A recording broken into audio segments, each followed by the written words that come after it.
آپ کے اندر ایک آواز ہوتی ہے جو آپ کو حق سے آشنا رکھے ہوئے ہوتی ہے، جو آپ کو نشاندہی کرتی رہتی ہے کہ کیا حق ہے کیا باطل۔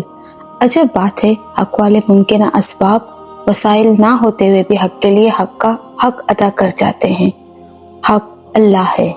حق والے لا الہ الا اللہ والے ہوتے ہیں جن کی نظر اسباب و مسائل سے بے نیاز پر ہوتی ہے جو سب سے بڑھ کر پرواہ کرنے والا ہے۔ وہ ایمان رکھتے ہیں کہ اگر وہ راہ حق پر ہیں تو وہ حق ہر صورت ہر آن ان کے ساتھ ہے اور انہیں حق کا حق ادا کرنے کے لیے کسی کا حق غصب کرنے کی ضرورت نہیں ہوگی۔ حق ادا کرنے کی آزمائش میں اسی لیے ڈالتا ہے کہ حق والے حق کی معیت میں آ جائیں۔ اللہ رب العزت سے سچائی کا معاملہ کریں کیونکہ وہ بلند ہے جسے اللہ بلند کر دے، اور جب اللہ کسی بندے سے محبت کرتا ہے تو لوگوں کے دلوں میں اس کی محبت کو ڈال دیتا ہے۔ تمہاری ساری مشکلات کا حل تمہارے اللہ پر تمہارا یقین ہے۔ جتنا اس یقین کو کامل کرو گے تمہارا اللہ اتنے ہی تمہارے لیے آسانیاں پیدا کرے گا۔ اپنے اللہ پر یقین کامل سے اپنی مشکلات پر قابو پانا سیکھیں۔ ناشکری سے حل نہیں ہوتا مشکلوں کا۔ بے شک تمہارا رب شکر ادا کرنے والوں سے بہت زیادہ محبت کرتا ہے۔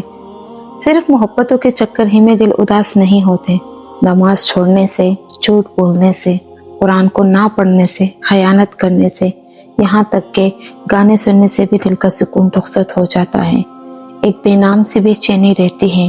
اس بے چینی کی جڑ ہی اللہ سے دوری ہے۔ اللہ کو یاد نہ رکھنا ہے۔ کوشش کیا کریں کہ رب العزت کا ذکر اٹھتے بیٹھتے کریں تاکہ دل کا سکون گم نہ ہو۔ کچھ دروازے اس لیے نہیں کھلے کیونکہ وہ آپ کے لیے نہیں تھے۔ کچھ لوگ چلے گئے کیونکہ وہ ایک صفحہ تھے، پوری کتاب نہیں۔ کچھ خواہشیں پوری نہیں ہوتی کیونکہ ان کے لیے یہی وقت مناسب نہیں۔ کچھ دعائیں قبول نہیں ہوتی کیونکہ باری اللہ تعالیٰ بہتر جانتے ہیں کہ اس کی کب باری ہے اور کب کرنا ہے۔ ہمارے لیے کیا بہتر ہے، کچھ مواقع ضائع ہو گئے کیونکہ آپ کو کامیابی سے زیادہ تجربے کی ضرورت ہے۔ کچھ درد طویل ہوتے ہیں کیونکہ اس کے بعد آنے والی خوشی اس سے زیادہ لمبی ہوتی ہے۔ بس اس صورت کو مان رکھیں کیونکہ مثبت سوچ در حقیقت مثبت و خوشگوار زندگی کی بنیاد ہے۔ ہدایت مانگنے سے ملتی ہے۔ آپ میں سے کسی چیز کی خواہش ہوگی تو کوئی دینے والا کیوں نہ آپ کو دے گا۔ اللہ سے مانگیے، وہ مانگے جس سے وہ خوش ہوتا ہے۔ باوضو رہیے، اس کی خدائی کو دل سے اور اپنے ہر فعل سے مان لیجیے۔ زبان سے ماننا آپ کو مسلمان تو بنا دے گا، مومن نہیں۔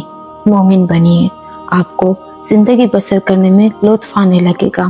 لطف جس کو چکے بغیر آپ اس کا مزہ نہیں لے سکتے اور نہ اس کے ذائقے کا اندازہ لگا سکتے ہیں۔ کبھی کبھی ایک سجدہ رات کے اندھیرے میں کیجیے اپنے خالق کے لیے، آپ وہ کیفیت پا سکیں گے۔ کبھی محض اس کے ڈر سے ایک آنسو بہائیے۔ وہ رونا نہیں آ رہا تو محض جائے نماز پر بیٹھے رہیے، آپ اس کو واقعی میں اپنے شیرک سے زیادہ قریب محسوس کریں گے۔ آپ پھر روئیں گے اور ہر آنسو آپ کے دل کا زنگ اتار دے۔ جس چیز پر شکر کیا جائے وہ بڑھا دی جاتی ہے۔ جب بھی زندگی میں کسی چیز کی کمی محسوس ہو تو اس پر شکر کرنا شروع کر دے، اللہ وہ چیزیں بڑھانا شروع کر دے گا۔ پھر چاہے وہ چیزیں رزق ہو، محبت ہو، سکون ہو۔ لازم نہیں کہ جس کے ارد گرد لوگ جمع ہوں وہی اللہ کا دوست ہو۔ مداحیں بھی تو لوگ جمع کر لیتے ہیں۔